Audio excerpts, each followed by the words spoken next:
तो पुण्यात्माओं, जैसे भगवान श्री कृष्ण जी ने सुदामा जी का मकान बना दिया, ये भी सोचो कि श्री कृष्ण जी राजा थे, और एक राजा के लिए एक अपने मित्र का छोटा सा ढूंढ बना देना कोई बड़ी बात होगी क्या? भगवान के लक्षण इतने ही हैं। फिर प्रमाण ये है कि मोरध्वज के पुत्र ताम्रध्वज को जीवित कर दिया। अब कबीर परमेश्वर ने बताया कि भाई जैसे वो तो जीवित कर दिया, लेकिन भगवान श्री कृष्ण के भाणजे, उसकी बहन सुभद्रा के पुत्र अभिमन्यु महाभारत के युद्ध में मारे गए थे। उनकी आयु लगभग 18 वर्ष थी और पांडवों का और कोई संतान भी नहीं थी।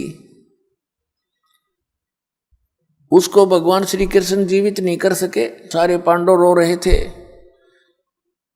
सुभद्रा रो रही थी, टक्कर मार रही थी, श्री कृष्ण रो रहा था बैठ के। श्री कृष्ण उसको जीवित नहीं कर सका। यदि भगवान थे तो क्यों ना जीवित किया उसको? और वहां पे मतलब जा करके मोरध्वज के लड़के को आरे से चरवा के वहां जीवित कर दिया। तो यहां क्यों नहीं किया? यहां क्यों नहीं कर सके? परमेश्वर कबीर जी ने बताया। उसी ज्ञान के आधार से ये दास बताओगा कि मोरध्वज के पुत्र ताम्रध्वज की आयु शेष थी, जिस कारण से श्री कृष्ण जी ने उसको जीवित कर दिया। लेकिन अभिमन्यु की आयु शेष नहीं थी, उसका इतना ही प्रारब्ध था, इसलिए भगवान श्री कृष्ण उन्हें जीवित नहीं कर सके।